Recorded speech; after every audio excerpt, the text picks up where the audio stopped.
What if fundraising's not just about the bottom line? What if it is about who you become and what you believe in the process? And what if the journey is bigger than you and your ministry? Welcome to Season 4 of It's Not About the Money.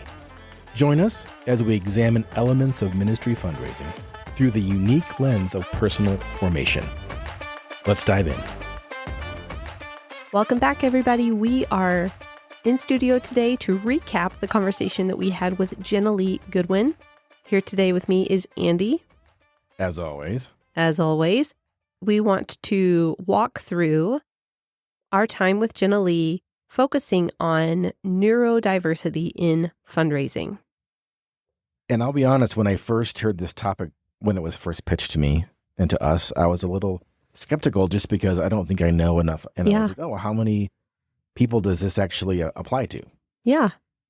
And I wonder if there are any people that have heard the episode and maybe before that they would have never thought that applied to them. But then after hearing some of the ways that the neurodivergent brain can operate differently in fundraising, they're like, oh, actually, that's been my experience. Yeah. Something she said that I think people really could resonate with, and it could be season of life or it could be the way your brain works or whatever, is just the high cost of such high social engagement. Right. Yeah. And how tiring that is. Right. Yeah. And that doesn't necessarily apply just to neurodivergent. That just, is tiring for almost everybody, I think, at times. But it's like an added initial thing for a layer. Yeah. Absolutely. Yeah. A layer. That's a good word. And maybe before we get too deep into this recap, I just want to redefine the way she defined neurodivergent, basically just meaning that there is a biological difference in how the brain processes information. Okay.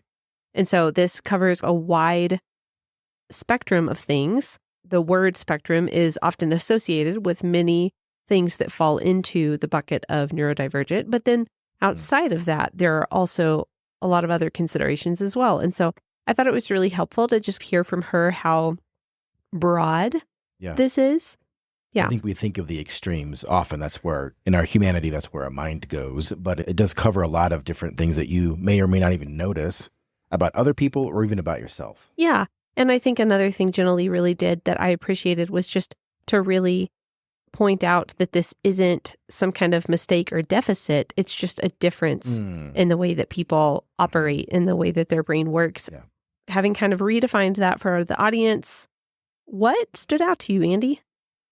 Well, we started talking about this already, but she commented at the beginning that when a lot of people talk about fundraising, they emphasize that it is kind of overwhelming. There's a sense of burnout or dread, even when it comes to fundraising. I feel like it's unfortunate. Yeah. Right? Because I think it comes to the perspective of focusing maybe too much on the budget, on getting your ministry expense needs met versus really the holistic approach to fundraising that we've been trying to highlight. Yes. And it really gives me so much compassion for people because Jenna Lee coaches in this area, right? She coaches people that have come to this place of burnout. And it just really struck me that most people she works with are already at burnout. So they've already exhausted themselves. And it just gives me so much compassion for how diligently I think people are working and how hard they're working. And I really hope this conversation, along with, like you said, the more holistic approach to fundraising, I really hope these actually give people tools so that they don't get to a place of burnout before they get the help they need. And it sounds like a simple response to say, well, it's all about your perspective. But it does change a lot. Yeah. And I think just normalizing again that there are so many invitations to really see and own our weakness. And in that, there is actually a different access to Christ's strength. When we really surrender and own, I cannot do this on my own. I do think it actually postures us differently to receive differently from Him. We talked about that a long time ago when we were discussing the Enneagram and how our weaknesses are part of our design. It's not all about finding how you're strong, but it's knowing when we need to go to the Lord and how He can use us in spite of and through our weaknesses. Yeah, absolutely. Well, that draws me to the next highlight, I guess, which would be this myth of the ideal fundraiser. And we've talked about this before. Right. the missionary hero is a myth that we talk about a lot, but also this myth of there's an ideal, perfect fundraiser archetype. Right. And it doesn't exist. Or there's like an ideal process by which you get funded. Yeah. Right, yeah. Right. And not to say, because I mean, we've even had guests on here this very season that highlight the importance of, hey, like if you're willing, I'll get you there because I have a good plan. Yeah. So I'm not trying to discount that necessarily. I think I'm just also offering that really we're free to work the plan until there's a disruption that helps us see like, oh, God, maybe you're going to do this differently. Until it doesn't work. Right. Until it doesn't work. And in that, you don't despair, but you turn to God with curiosity saying, okay, what now? Right. Yeah. And I think that's what we've tried to highlight as well with our whole mini-series on fundraising in ethnically diverse communities. And that's what we talked about with Tony Dentman, right? You have to be malleable. You have to be adjustable. The same role, the same shoe doesn't fit everybody. Right. I'm thinking of a young lady that I'm working with now who comes from a very traditional background, very conservative. And she polled all of the people in her life, well, not all the people, but some close friends from different segments, and just said, okay, this is what they're asking me to do. They're asking me to ask people directly for finances. How do you think that would go over? And the vast majority of people that she talked to were like, oh, that is not going to go well. Interesting. So she got a little bit of a heads up and they go, okay, well, not everybody said that, but some of them did. And so I think if you know that going in, like this is a very like indirect, community-driven, we like to give in anonymity kind of a culture. Well, let's not try to force her way in there and like bulldoze and say, well, no, what Steve told me to do it this way, the shad, right? Which is great. And I think it, like we said, it works well for most people, but I think actually you have done more harm than good. So we're being creative with her as I'm coaching her. Let's have some events, invite people to these different things, and without getting into all the logistics of it, I think that's going to work for her. Cool. Yeah, I really appreciated that, in our conversation with Jenna Lee, she just really highlighted that once people stop kind of trying to conform to a certain way of doing things, they really can thrive when they kind of just settle into, trusting God in their own design and the way He's made them.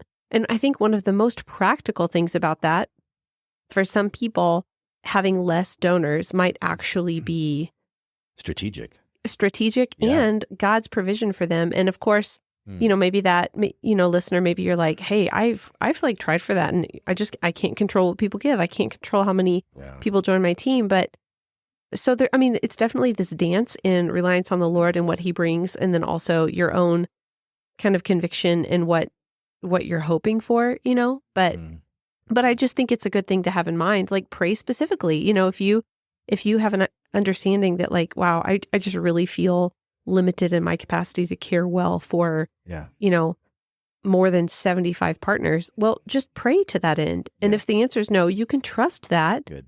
Yeah. I thought that was a really practical thing she said. And if you feel comfortable being even transparent with your donors as you're meeting with them, saying, this is what I think my capacity is. So would you be willing to consider a larger gift so like I can care for you as an individual more?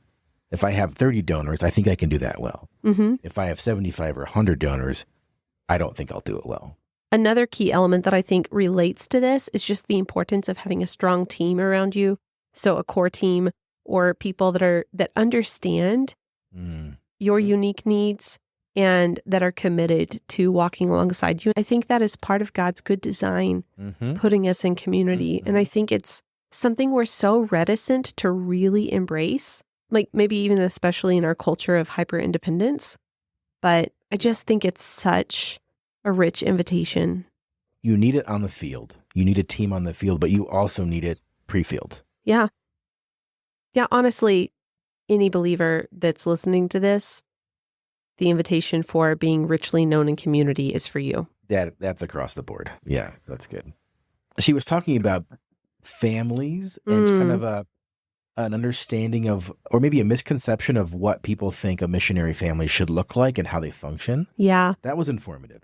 I think so. And I think that, as she was saying that, it really made a lot of sense to me that can be a very overwhelming environment for kids. Right. Yeah. She said, we just assume that the missionary family is up for whatever.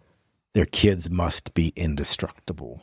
Mm-hmm. And I think that's also just a message to the missionaries that are listening to this. That might be an expectation, but it's unrealistic. So don't feel like you have to hit that. Right. And try to work yourself into this mold of like, this is who people expect us to be. This is who we have to be. That to me feels like a recipe for burnout. Yeah. Oh, yeah. Yeah. And it just, again, brings my heart to such compassion for these families that are just trying to navigate that tension of being accountable to and serving their partners, but not being beholden to them. Mm-hmm. And that works out even with the best of intentions, right? Like, I think part of her example was like, hey, you've spoken to the church and now this family wants to take you out to eat, but your kids are like fried. But it's like, how do you tell somebody no when they're wanting to bless you? Right. And then does it feel like you're ungrateful? Donors. So there's all these complex things to think through. And I feel like they are difficult. Yeah. Yeah. And I think maybe just being clear, like, we really value you and we really want to do this. The kids aren't ready for it right now. Mm-hmm. So just being clear with that, I feel like that's, if you're transparent, you're direct, you're clear, that goes a long way rather than, hey, we just can't do it right now. Yeah. So. Yeah, because I think most people would understand. It's just having the own awareness and the own ability to stay with your own conviction of what you need. Yeah. Yeah. You would think so. Yeah.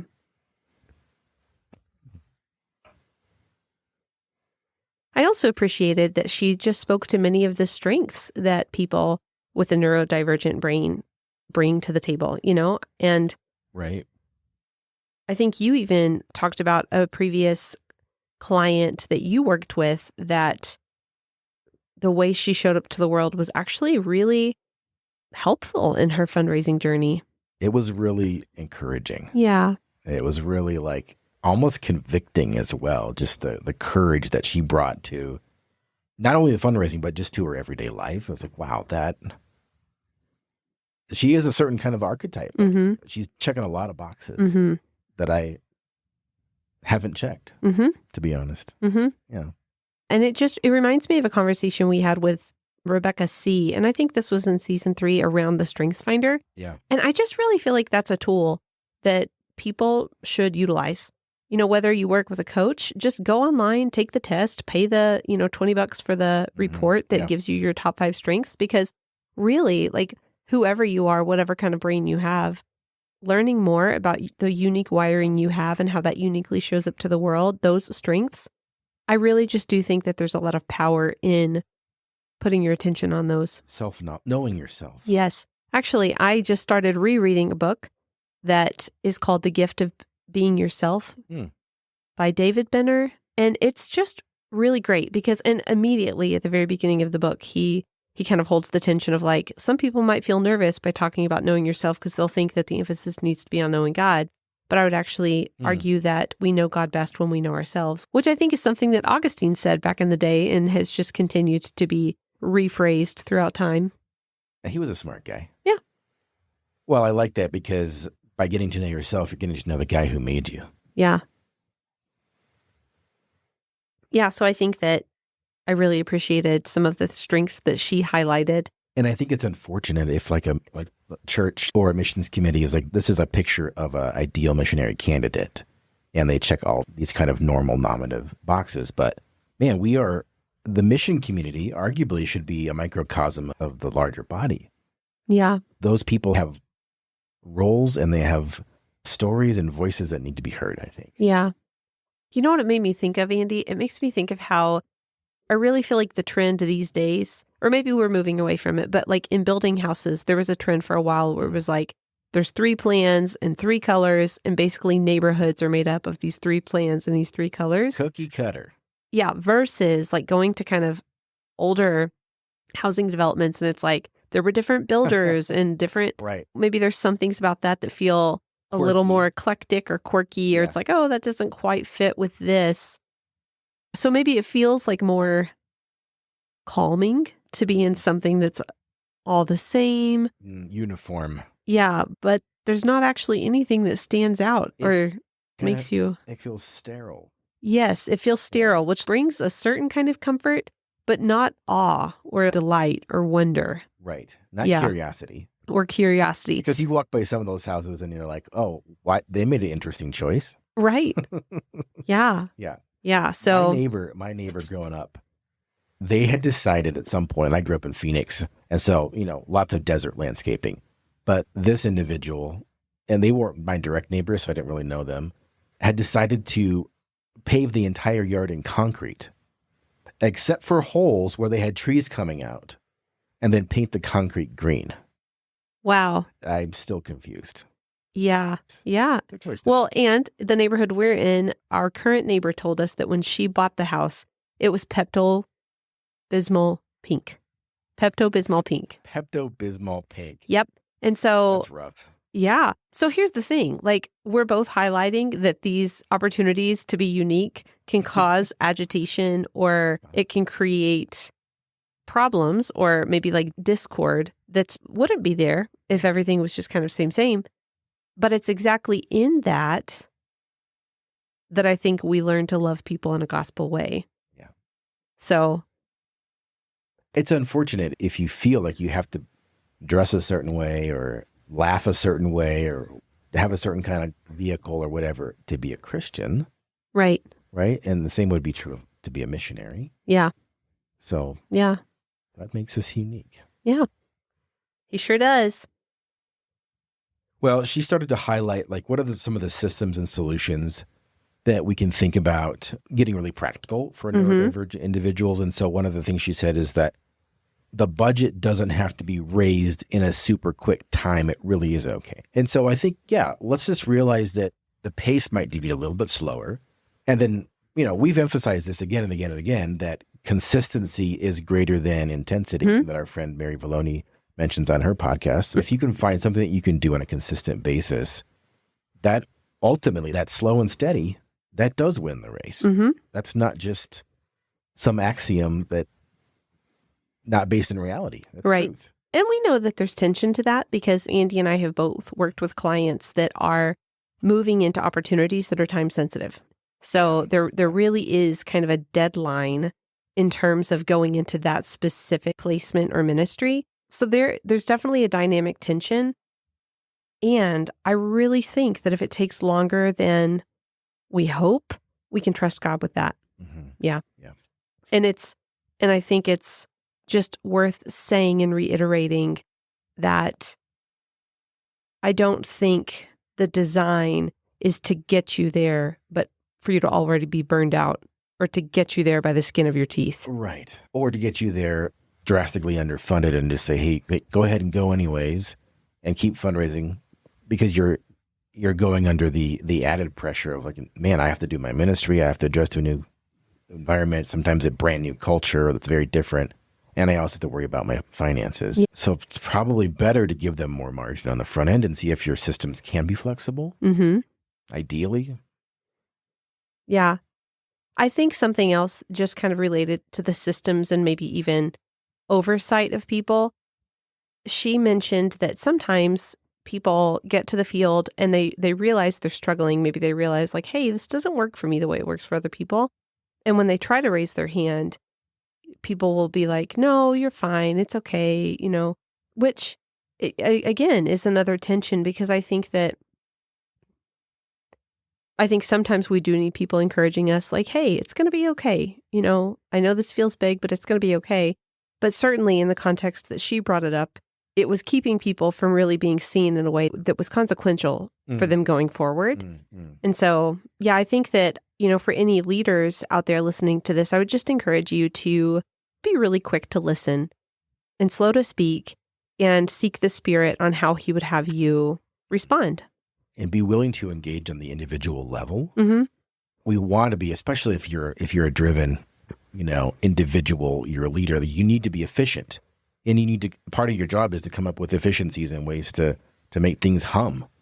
Sometimes to be effective, you have to sit down across from the person and really hear them out and see it like, this is what they've done. This is what they've tried. And not just take them at face value and say like, well, what does that mean that you say you did that? What does that actually look like? What does your process look like? Let's get into the weeds and let's find something that works for you. So I think there are ways. Yeah.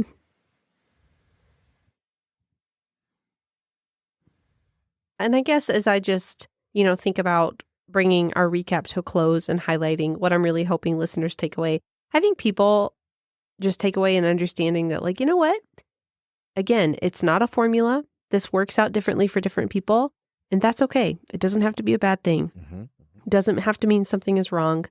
And I really hope that people engage if they feel like, hey, I could really use some help. I really hope they do engage the resources that Jenna Lee has. And I know she mentioned that Global Trellis, which is, a nonprofit organization serving anybody that finds themselves in global mission work, they had a whole week talking about this. So more expansive than our conversation was able to be, and focused on different areas, not just fundraising. Yeah. So I would recommend that. And then I know Jenna Lee herself has, I believe, a blog and a website that people could check out. Yeah. And I love that final reminder. You're not failing. It is hard, and it's okay to do it differently. All right. Well, that concludes our recap. And Andy, why don't you tell us what we have coming up next week? Yeah. We have a good friend of mine.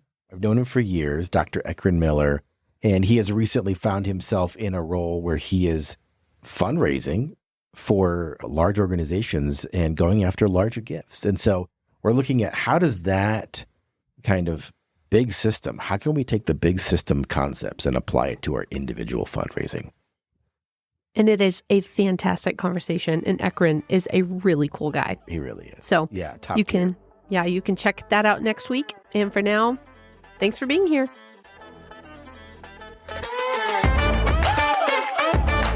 It's Not About the Money is presented by Provisio Fundraising Solutions. Provisio equips support-based workers with flexible training, practical resources, and one-on-one coaching. Find out more at provisiofundraising.com.